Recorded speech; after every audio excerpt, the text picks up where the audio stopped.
Olá, amigos da TV Com, canal 11 de todo o litoral de São Paulo e também através do nosso perfil no Facebook.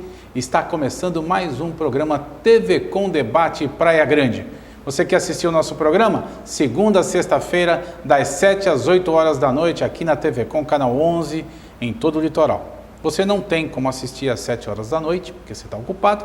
Você assiste no nosso perfil no facebook.com/TV Com Debate Praia Grande. Está aí na tela para você ver. Ali você curte a nossa página e também você pode participar do nosso programa, mandando as suas sugestões, críticas, tá? Perguntas também para os nossos convidados que virão aqui no programa. Tudo através do nosso inbox. Manda por inbox, nossa produção pega e aí a gente faz direitinho como você está pedindo, a gente tenta viabilizar as suas ideias, suas sugestões aqui no nosso programa, tá ok? Neste bloco nós vamos conversar com Cristina Oliveira. Quem é Cristina Oliveira? Ela é presidente do INCO, Instituto Cristina Oliveira, tá? Que tem um foco muito legal, está trazendo um assunto muito importante para a gente aqui. Mas quem vai falar isso é ela própria. Tudo bem, Cristina? Tudo bem. Seja bem-vinda. Primeiro, gostaria de te agradecer de estar nos proporcionando a oportunidade para que a gente fale sobre o nosso trabalho, sobre as nossas propostas, porque isso é muito importante, né? É uma porta para que as pessoas, para que a sociedade, para que as pessoas conheçam as nossas propostas e compartilhem. Maravilha. Então vamos começar falando da Cristina. Quem é você? Onde você nasceu? Quando nasceu? Não precisa da data exata, não, que a idade não importa, tá bom? Mas você nasceu onde? Eu nasci em Pirassununga, uma cidade no interior de São Paulo, é chamada Cidade da Boa Ideia, né? Porque da Boa Ideia, né? Que lá é... Nasci no interior de São Paulo, sou filha de professora, de profissional da educação e de policial civil.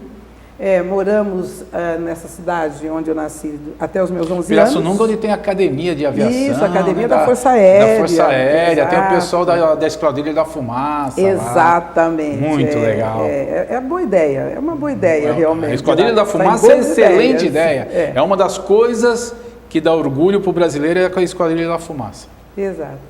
E aí, até os 11 anos, morei nessa cidade. Depois, a minha mãe, como profissional da educação, se transferiu para Santos, para lecionar em escola pública do município. Uhum. E nós, então, viemos para Santos. Veio todo mundo de mala e cuia para Santos. A família toda, e o pai também, como policial civil, também se transferiu de lá e veio trabalhar em Santos. Isso foi em que ano? Há 11 anos? Isso foi, considerando agora, tem que falar a minha idade? Não tem, não, deixa para lá, não tem necessidade. Isso faz uma porção de tempo. Tudo bem, não tem problema, vamos lá, vamos tocar em frente. Aí sua mãe e seus pais vieram para Santos, você veio junto, deu sequência no seu estudo? Isso, dei sequência por volta de 71, por aí. Eu fui para São Paulo, eu tinha muita vontade de cursar medicina, estudar na área de medicina. Fui para São Paulo para fazer, na época, o cursinho objetivo não existia, para cá, para o litoral, era só em São Paulo. Era só em São Paulo, na Avenida Paulista. Isso mesmo. Ladinho da Jovem Pan, era uma loucura aí fui para estudar lá em São Paulo. Nessa época, foi quando eu enfrentei... Você fez cursinho objetivo em São Paulo? Né? Fiz cursinho em São Paulo. Nessa época, foi quando eu enfrentei, inclusive... o meu primeiro desafio, o meu primeiro choque com relação à discriminação racial no Brasil. Porque foi? Como eu estava estudando, em um determinado momento, eu achei que eu poderia trabalhar, que seria interessante eu também trabalhar. Sim, claro. E me candidatei através de uma agência de empregos, eu me candidatei a uma vaga no BCN na época. E a vaga era de entrevistadora de financiamentos. A agência que estava providenciando funcionário para essa vaga me testou de todas as formas, eram muitos candidatos, na verdade, surgiram. E eu fui testada, de acordo com eles, de todas as formas. Pela agência de emprego? Pela agência, e a agência me selecionou. E me enviou para uma agência que ficava na Avenida Ipiranga. E aí, quando eu cheguei, realmente eu senti uma reação assim, bem assustada da gerente na época, mas não entendi, porque até aquele momento eu nunca havia percebido essa questão de discriminação. Você falou você percebeu uma sensação de assustar. Como ela ficou? Ela ficou surpresa pela agência ter enviado uma mulher negra? Exato. Ela parou. Quando eu me apresentei, eu fui contratada, fui enviada pela agência para ocupar a função. Ela ficou parada, assustada, olhando para mim, tipo, não estou entendendo, né? E você aguarda aí, por favor. Senta aí e aguarda, numa antessala. E aí depois eu vi que ela foi para a sala dela e ela falava no telefone de uma forma alterada, tal, mas até aí eu nem imaginava que isso pudesse ter a ver comigo. Porque eu não havia percebido ainda, prestado atenção para essa questão da discriminação racial. Até então racial. Nunca tinha acontecido nada com você? Se tivessem feito, eu não tinha percebido. Notou. Eu acho que eu não havia percebido, porque como eu falei, eu sou filha de professora, de policial civil, digamos que eu tenho um certo privilégio com relação à formação. Sim. Né? Eu tive oportunidades, faço parte, né, das exceções. Exatamente. Enquanto negra, faço parte das exceções de ter recebido uma formação maior, de ter cursado, né, obtido conhecimento. Ter tido acesso ao conhecimento. Isso. Exatamente. E as pessoas, naquela época, as pessoas ainda tinham esse respeito muito grande, davam um status maior para professor. Para professor e para policial civil, né? Exato. Então, talvez isso fizesse, não, né, mas ela é filha de professora, o pai é policial, eu não havia percebido. Mas aí você sabe, São Paulo, né? São Paulo, ninguém sabia de quem eu era, sabe, filha, se o pai era policial, se não era. Se então, tinha formação ou se não tinha. Lá eu se bem sofria que no banco, a pessoa que te recebeu, foi a gerente? Foi. Então, ela já deveria saber, porque você foi enviada por uma agência de empregos, você você passou por uma triagem. Uma triagem, inclusive, diferenciada. Porque então cultura você tinha, né? Educação A própria você tinha. agência me explicou que eu passei por um teste diferenciado, ou seja, eles me testaram em coisas que os outros candidatos não foram testados. Mas por que isso? Porque eles já sabiam que haveria uma enfrentar. resistência do banco para aceitar funcionário negro, principalmente para ocupar esse tipo de cargo. Eles já sabiam. Só que eles achavam que, como eles se surpreenderam ou se impressionaram com o meu desenvolvimento durante os testes, eles acharam apostaram em você. Apostaram. Eles acharam que foi uma agência de peito, né? Porque numa época daquela, né? Que em 1971, né? Estávamos em regime militar, exato, né? Eclodindo o regime militar, a discriminação era braba, né? E eles peitaram, exato, mandaram você para lá e pagaram para ver. Você sabe que e como resultado disso, na verdade, a funcionária que praticamente foi a responsável pela seleção enviada, ela foi demitida depois disso. Era isso que eu ia perguntar agora, ela foi demitida. Da represália em cima dela, né? E ela foi demitida principalmente porque ela me falou o motivo, porque a gerente pediu para eu voltar para a agência, que a agência tinha algumas coisas para conversar comigo. Quando eu voltei para a agência, a ordem é que ela não deveria falar que era por questão racial, ela teria que inventar uma outra desculpa para mim, né? E ela descumpriu essa ordem e ela me falou que foi por discriminação racial. Inclusive, ela disse que a gerente falou para ela que negro nem como faxineira no BCN, quanto mais para entrevistadoras de financiamento. Então, ela falou, né? E ela falou consciente. Quando ela falou para mim, eu vou ser demitida, porque eu estou falando isso para você. Mas eu estou indignada, eu não estou conseguindo admitir isso, então eu estou te falando o que tem que ser dito. E ela me passou, e realmente foi essa a reação, sabe? Primeiro, assim, de um choque, realmente, porque eu não tinha a mínima noção, né, desse tipo de problema, né, esse tipo de impasse. Nunca tinha enfrentado, né? Não tinha. Isso é que me levou a me interessar, né, depois disso, em obter um conhecimento maior sobre isso. Né? Uhum. Como é que acontecia isso?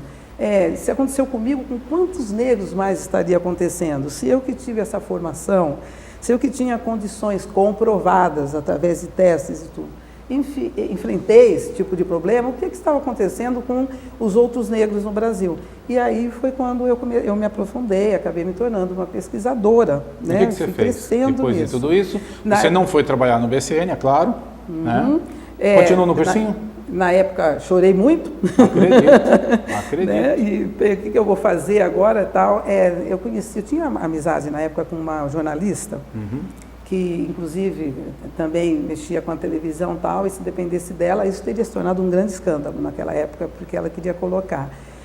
Eu realmente me recolhi, a reação de uma menina de 18 anos, que nunca tinha enfrentado esse tipo de coisa.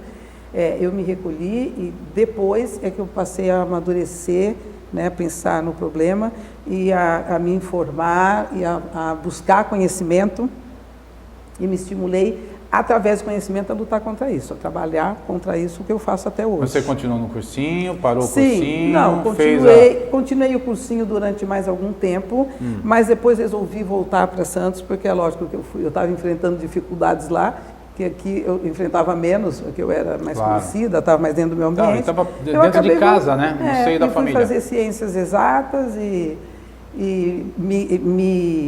eu ingressei nessa época também na vida teatral. Passei a fazer teatro, e o teatro passou a ser um grande instrumento meu nessa luta, porque eu passei não só a atuar, mas em pouco tempo passei a escrever para o teatro, passei a dirigir, passei realmente a produzir dentro do teatro. E aí esse tema foi um tema que eu discuti muito através dos meus textos e dos espetáculos que eu fui criando na minha vida teatral. Entendeu? Tudo isso, a parte teatral aqui na região? Aqui na Baixada, foi através, e exatamente por causa dessa minha atuação usando o teatro, eu fui ficando conhecida dentro de movimento negro, né?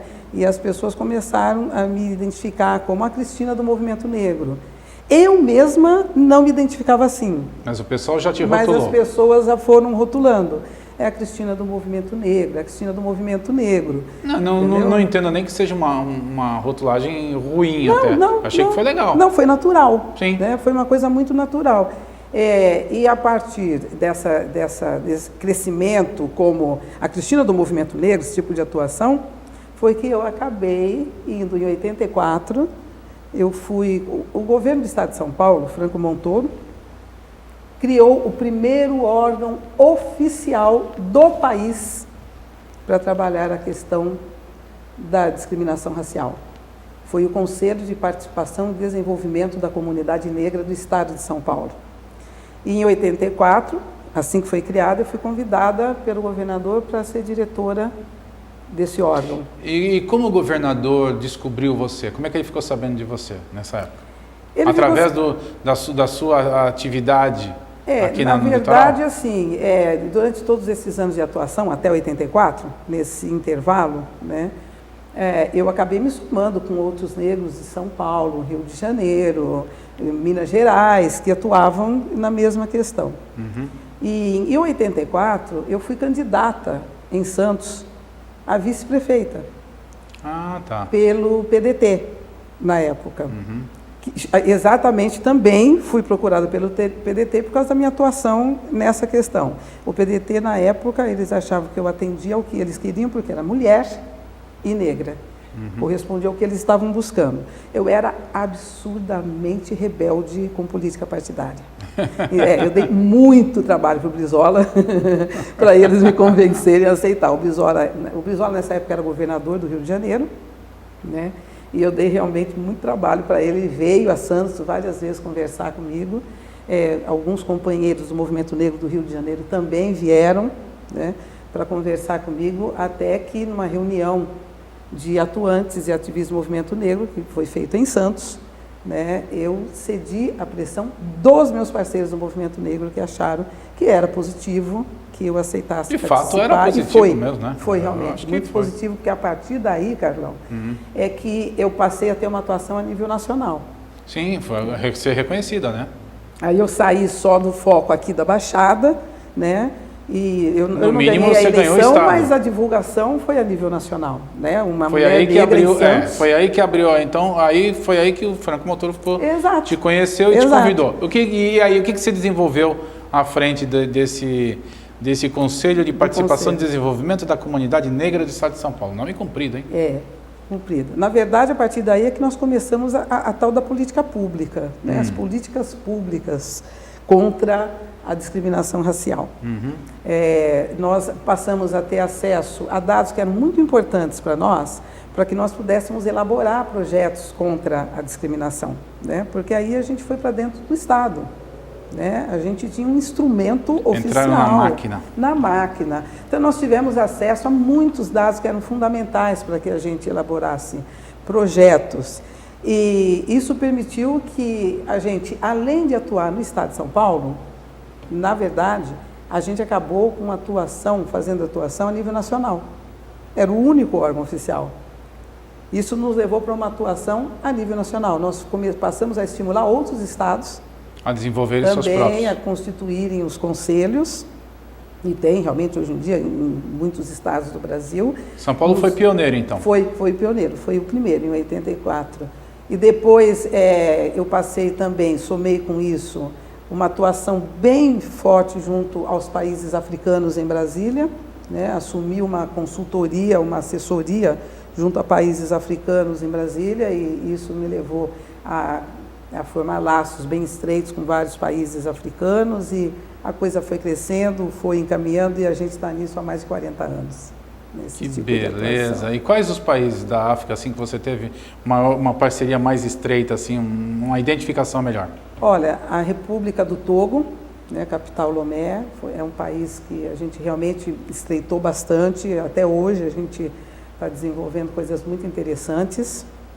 A Costa do Marfim, né, originalmente Côte d'Ivoire, né, Senegal, Gana, foram alguns dos países em que a gente teve eu viajei para esses países e me encontrei com os governos desses países e passamos a desenvolver algumas coisas em conjunto. O que você conseguiu até desenvolver? Hoje. Por exemplo, para eles era muito importante que eu, enquanto brasileira, atuante já na vida política do país, nessa época, eu já estava bem atuante na vida política do país. Eu passei a prestar assessoria, ajuda para eles no desenvolvimento das próprias embaixadas em Brasília. Uhum. Ajudei com que eles se organizassem para tratar de assuntos que eram de interesse deles, dentro do Brasil, junto aos ministérios em Brasília. Ao mesmo tempo, eu comecei a trabalhar essa recuperação da identidade negra no Brasil, porque o negro brasileiro perdeu muito, né, o vínculo com a origem, com o continente de origem, né? É muito comum você ver que o negro brasileiro não sabe quase nada sobre o continente do qual ele originou, porque a educação no Brasil também nunca proporcionou isso. E houve uma infiltração muito da cultura americana aqui, né? Exato. Como em todo mundo, né? Não teve essa infiltração no leste europeu, porque a União Soviética, então, União Soviética não permitia.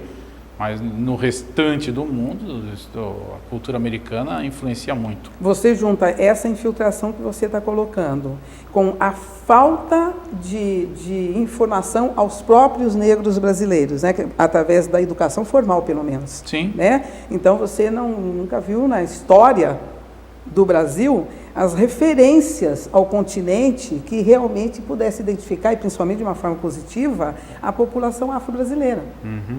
Né? É uma coisa que agora a gente ainda trabalha em cima disso, né? É uma proposta de um trabalho muito forte.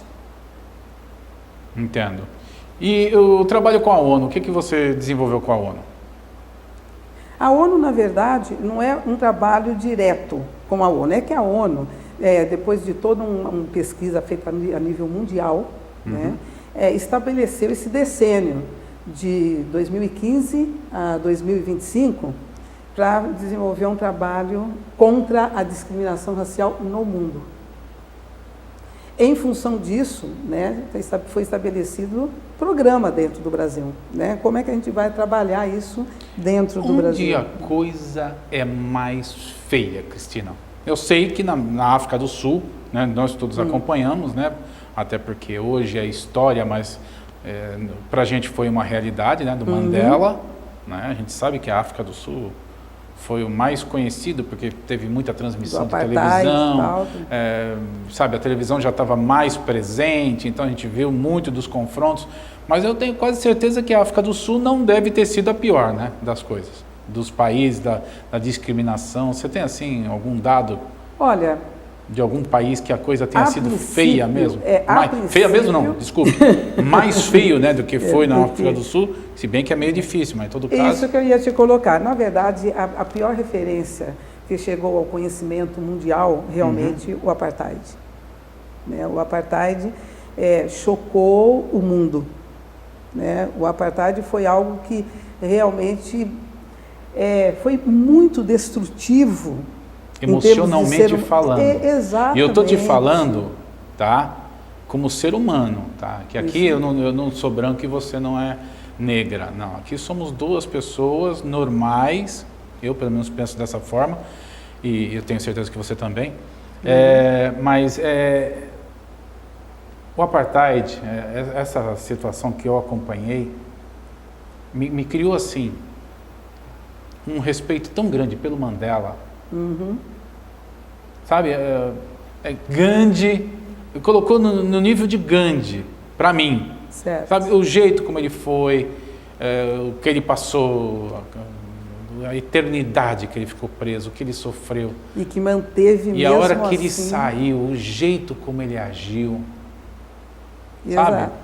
Inclusive assim, né, a gente fala, né? Ele não saiu com a preocupação de dar o troco. Né? Exato. Sabe, aquele negócio, agora, sabe, quem aprontou comigo vai se ferrar. E não é verdade.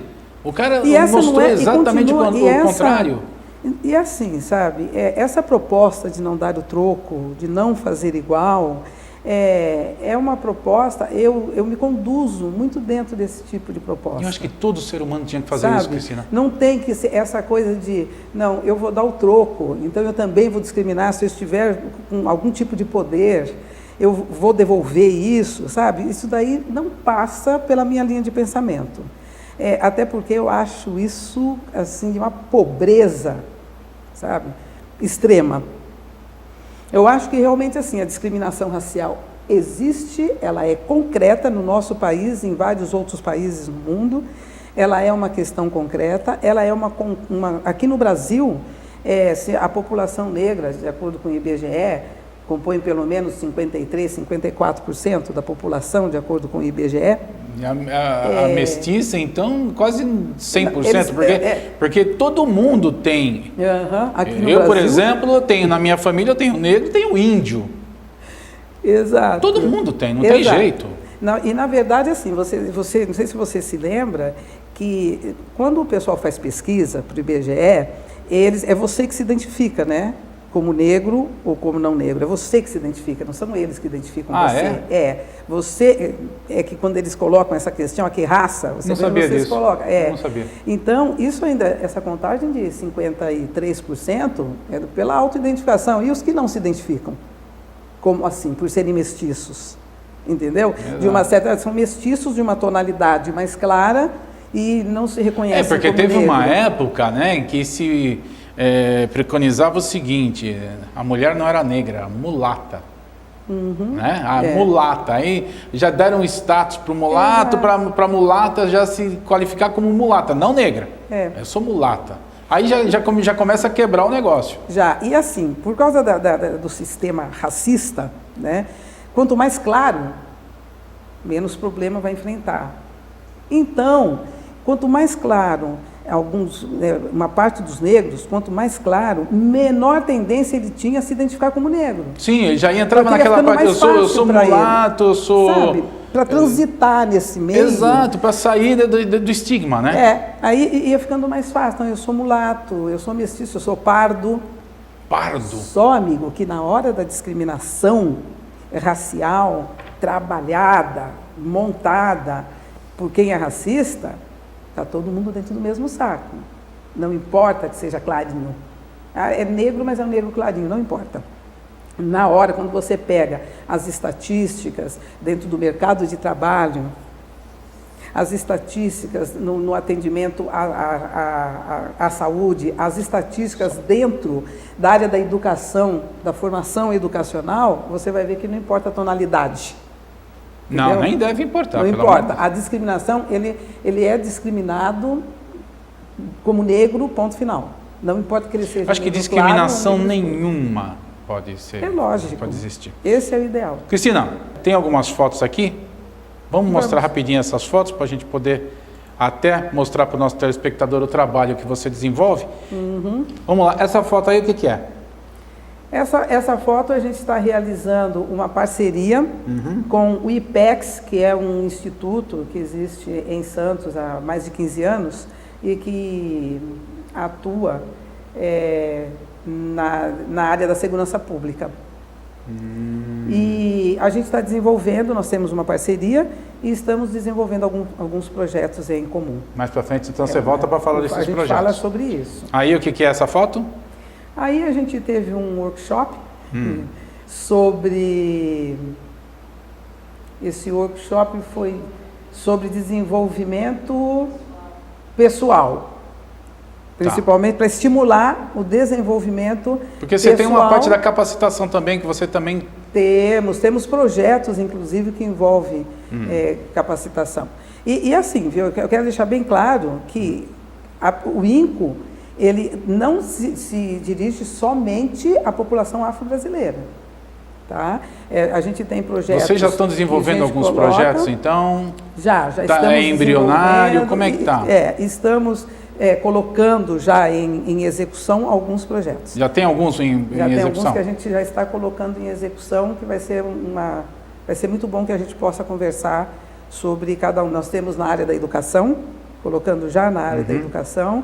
Da segurança, né? Com esse Instituto em Santos. Na área da segurança, na área da educação, na área do trabalho, na área do empreendedorismo, que a gente considera muito importante. Geração de renda é importante. De renda, Então, a gente tem na área da cultura, nós temos algumas áreas definidas de trabalho mas não são áreas prioritárias, são áreas que apareceram... São áreas que a gente já tem um trabalho... Vocês abrangem tudo, né? Tudo, todas as áreas. E não a gente não trabalha só com a questão racial. Sim. Atendendo a população negra só. Não? Não. É porque a gente está conversando aqui desde o início do programa, né? Sobre a discriminação racial. A discriminação racial, porque é o foco principal. Então nós vamos fazer o seguinte. Nós vamos com um pequeno intervalo e já nós voltamos com o segundo bloco desse programa, que eu vou continuar conversando com a Cristina aqui, que eu quero que ela me diga esses outros projetos que ela tem, e quais são também as outras áreas que o INCO aborda. Tá bom? Vamos tomar uma aguinha? Já voltamos com o segundo bloco do programa de hoje, TV Com Debate Praia Grande.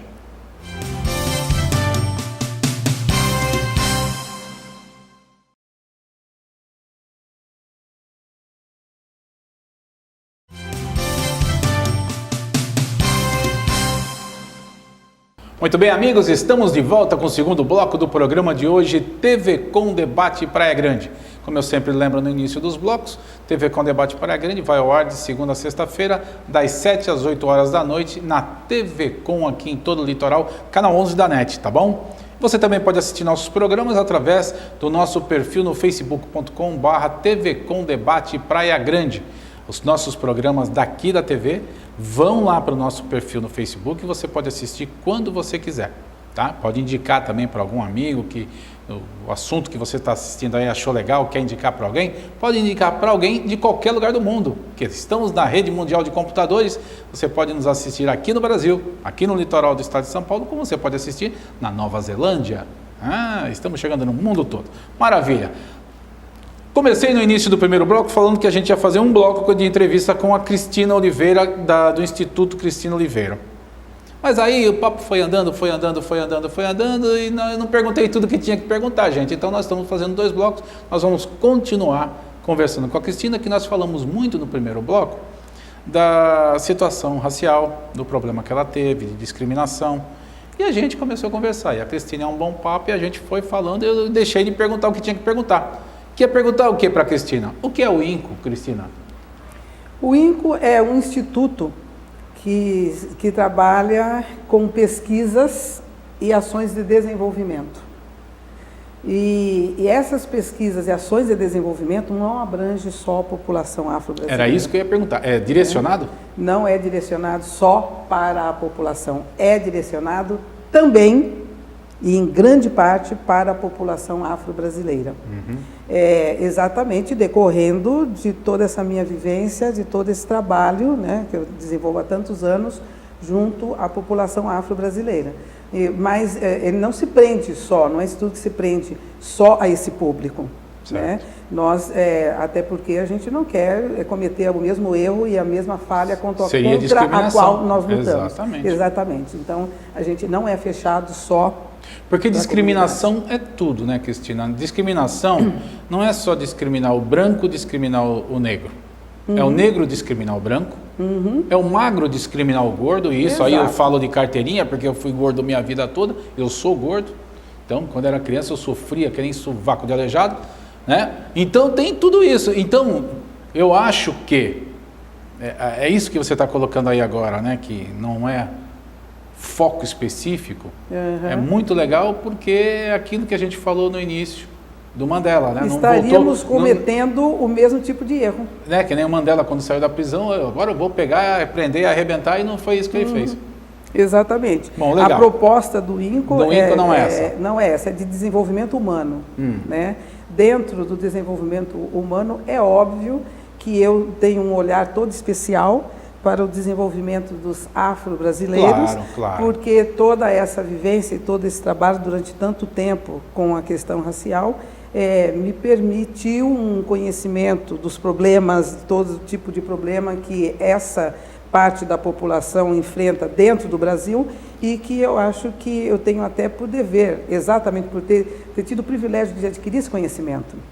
Né? Isso me permite elaborar propostas de solução. Você tem a expertise, você teve condição de estudar, dada pelos seus pais, né? E isso é quase que uma condição moral, né? Que você se predispôs a fazer. Poxa, eu tive esse privilégio, você foi uma privilegiada. Exato. Né? Faço parte da grande minoria nesse sentido. Né? Então você foi privilegiada, então eu acho que é legal isso, sabe? Passar para frente o teu conhecimento, difundir e defender. Eu acho que é perfeito. Então, do público-alvo, vocês trabalham para todos os segmentos, maravilha, mas o teu foco principal é o negro, brasileiro ou mundial? Eu digo para você que brasileiros e africanos. E africanos? A gente está englobando também, e como eu tenho uma atividade bem interessante junto de vários países africanos, conheço a realidade desses países e sei que nós, aqui mesmo com os problemas que enfrentamos a nível étnico, as dificuldades, as barreiras, nós mesmo assim podemos contribuir muito para o desenvolvimento dos países africanos, né, cujas populações enfrentam questões muito mais complicadas que as nossas aqui no Brasil. Imagina. Então, eu desenvolvo esse... Me fala aí, uma necessidade de um país africano... Dentro do perfil, eu posso dizer para você, por exemplo, índice de analfabetismo em vários desses países chega a 70%. Analfabetismo? Do analfabetismo. Né? Em termos, então, por exemplo, de alimentação, de nutrição, de escolas, de formação educacional, eu sigo o perfil dos Médicos Sem Fronteira. E eu vejo o trabalho que eles fazem lá. Às vezes eu vejo alguns vídeos dos Médicos Sem Fronteiras. Gente, eu fico estarrecido quando eles vão fazer o peso das crianças lá. Meu Deus do céu. Você sabe que os países africanos, principalmente os de colonização portuguesa, né, eles adquiriram há muito pouco tempo a independência. Né? Eles são bebês, eles são muito novos, eles têm 15 anos de independente, 20 anos, 25 anos de independência. Se nós que temos tanto tempo, enfrentamos tantos problemas, então você imagina eles que saíram do colonizador há tão pouco tempo. Né? Eles não foram preparados para administrar os países deles. Né? Eles foram administrados durante todo esse tempo da história deles. Eles estão começando a administrar os países e eles estão tendo que descobrir isso praticamente sozinhos. Né? Isso é um todo do país. Então, eles enfrentam muito mais dificuldades do que os negros brasileiros.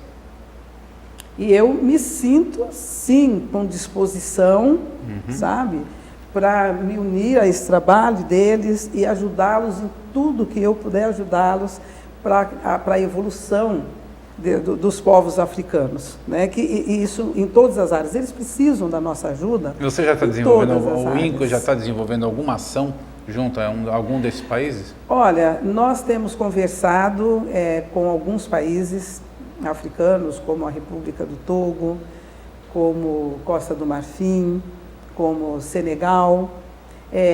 Agora que estamos começando, por incrível que pareça, até estranho isso, estamos começando com os países de língua portuguesa agora, nessa fase nossa agora de trabalho. Acabei atuando mais com países de colonização francesa e inglesa em início do que com os de colonização portuguesa. E a gente está elaborando projetos para serem desenvolvidos nesses países, né? O INCO está, na verdade, liderando formatando os projetos. Exatamente, para que a gente desenvolva. E já tem algum que projetos você possa adiantar? Na área da educação, na área da saúde, na área da habitação, né? Como são os problemas nesses países são tão grandes, básicos, né? São básicos, né? Que, na saúde, verdade, no caso, não é uma saúde de premium, não. É uma saúde básica, né? Exato, né? Na educação, a mesma coisa. E são tão vitais para o desenvolvimento desses povos africanos que realmente é um trabalho bem intenso, né? Um trabalho que exige muito desse encontro de estudo em conjunto entre o INCO e dirigentes, governantes. Você trabalha com quem? Com os governantes desses países? Eu trabalho principalmente junto às embaixadas africanas, as embaixadas deles aqui em no Brasília. Brasil, e também com alguns dirigentes mesmo diretamente dos países, né? À medida que se precisa, eu vou até esses países e me reúno e a gente faz análises em conjuntas e a gente está estudando formas, caminhos em conjunto para que a gente possa contribuir com o desenvolvimento de cada povo, desse que a gente acredita. E eles já colocaram tem, alguma coisa de proposta do INCO em prática? Já foi colocado lá algum desses países? Não, porque como eu precisei dar um intervalo nesse trabalho em conjunto, porque são muitos problemas, são muitas coisas em várias áreas. Então você começa a levantar os problemas de uma determinada área, você esbarra numa outra. Aí você interrompe um pouco você começa a ver a educação, na parte da educação, por exemplo, e aí você mas esbarrou na área da saúde, que está muito séria, vamos então parar aqui, vamos passar a discutir, analisar, avaliar como é que está a questão da saúde. E assim você vai do trabalho, sabe? Então, são tantos os problemas e tão imensos os problemas que a gente tem para resolver. Eu acho que não são tantos, né? Acho que são todos. Exato.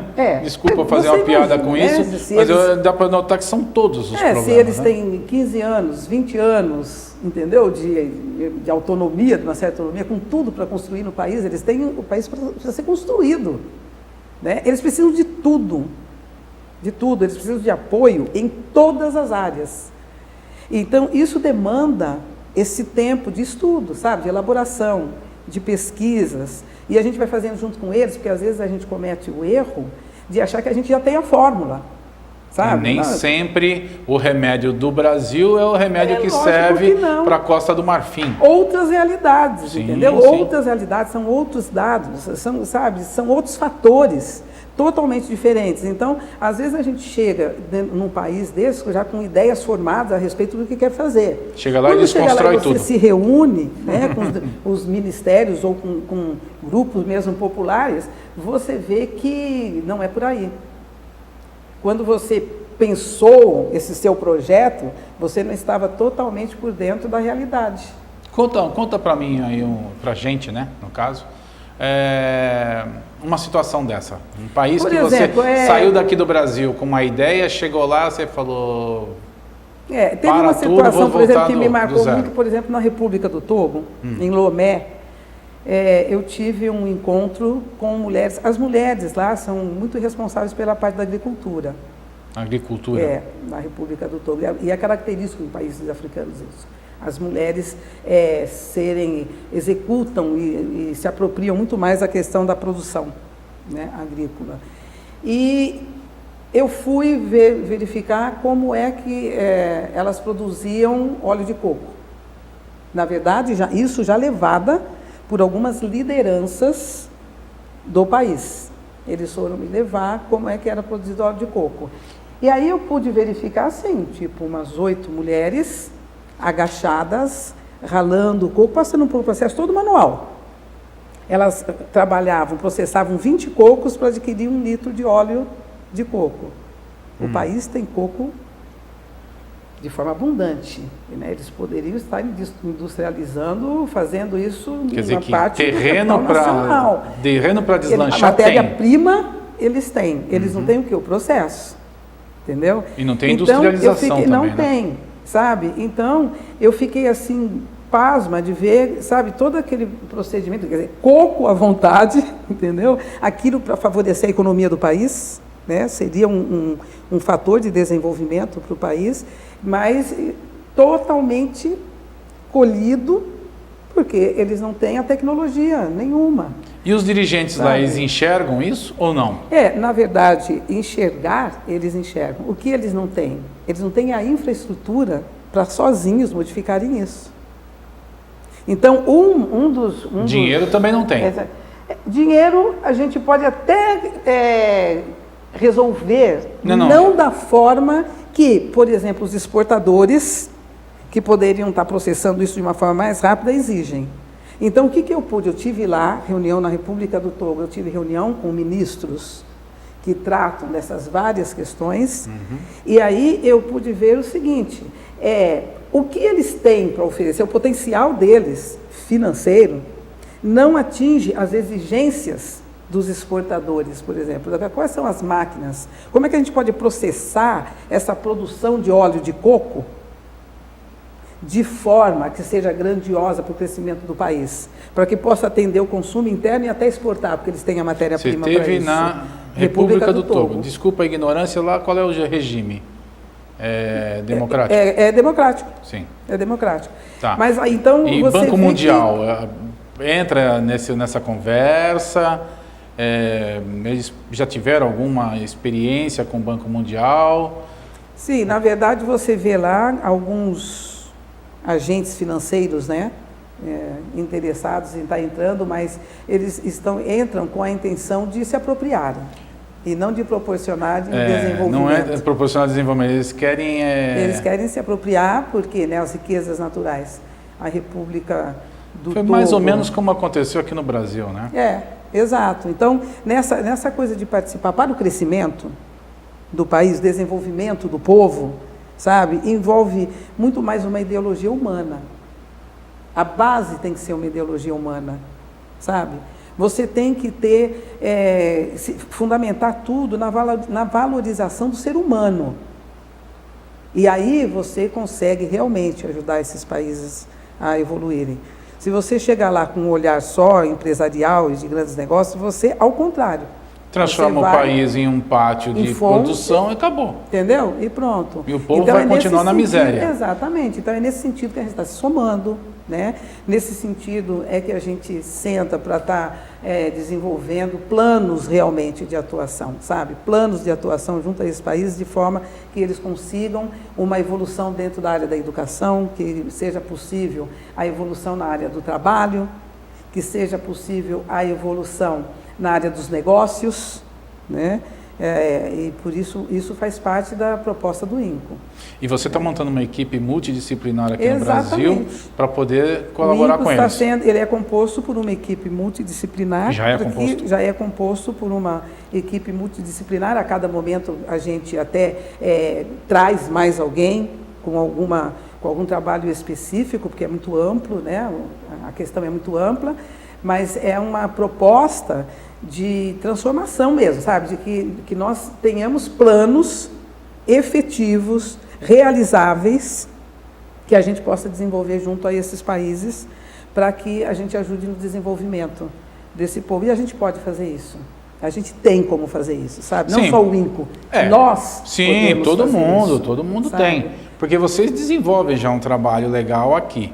certo? Como a gente já começou a ver, viu ali no finalzinho do primeiro bloco, a gente viu algumas fotos de algumas coisas que vocês já desenvolvem aqui. É óbvio que vocês vão desenvolver isso aí lá também.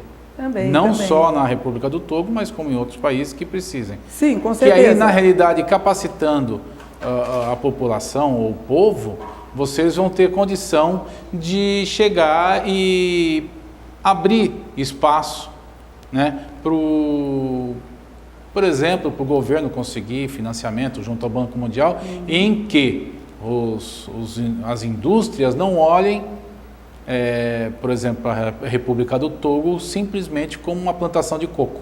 Né? Porque na realidade foi como olharam, né? É uma plantação de coco, eu vou lá, esgoto o coco, quando acabar o coco de lá, eu vou para outro lugar, esgoto lá e vai esgotando o mundo todo. E vão esgotando. Vamos ver algumas fotos, um pouquinho antes da gente continuar no nosso bate-papo? Essa foto aqui, o que é? Essa foto é um encontro que a gente está tendo, que o INCO está fazendo junto com uma outra instituição, que se chama IPEC. Ah, tá, que você falou no primeiro bloco. Isso, e aí nós estamos fazendo todo um estudo e um planejamento sobre... segurança pública. Sobre segurança pública, no sentido de crescimento em propostas de desenvolvimento. De desenvolvimento. O IPEX, ele é especializado em segurança pública, né? Como eu falei, é uma instituição que existe em Santos, especializada Mas em segurança esse desenvolvimento pública. é no quê? Como é que é? Seja um pouquinho mais específica. É uma política pública? É uma política direcionada ao negro? É uma política direcionada à mulher? Esse encontro é direcionado à Câmara de Justiça. De Justiça? As câmaras privadas. Sim. Né? Que o Brasil agora está trabalhando bastante isso, aliás, com apoio até da Justiça já oficial, são as câmaras privadas, que a gente está trabalhando para que a gente possa aplicar essa formação das câmaras privadas também às questões do desenvolvimento do afro-brasileiro, para desenvolver solução para questões que atingem a população afro-brasileira. Por isso que interessa para o INCO atuar junto do IPEC. Porque pega a expertise deles e soma com a nossa, soma com a de vocês e direciona para o teu público, para um dos teus públicos, né? Um dos públicos, que é exatamente. Então a ideia é transformar esse expertise do IPEX, né? Trazer para você, e vocês distribuem para todo esse leque que vocês abrangem aqui na região do litoral, né? Na Baixada Santista, em termos de Brasil e até de mundo, né? Isso, porque na realidade o campo de atuação do INCO é nacional, né? A gente está, a partir de Santos, de uma sede em Santos, em função da minha atuação, que na verdade é a nível nacional, né? A gente sabe que há uma necessidade desse tipo de atuação nosso a nível de Brasil. Entendi. Então, a partir desse escritório nosso em Santos, dessas parcerias, vocês vão desenvolver um trabalho atuação nacional e internacional também, que vai chegar uma hora que você vai levar isso para a África, com certeza. Sim, até mesmo a nível, fechando até algumas coisas com propostas de negros americanos também. Ah, que legal. A gente está realmente se somando, né, num tipo de atuação mais coletiva, porque isso fortalece, nos permite uma atuação mais ampla, né, chegar mais longe com a nossa atuação. Porque então, a gente possível, né? Porque discriminação cadeia, tem em todo lado.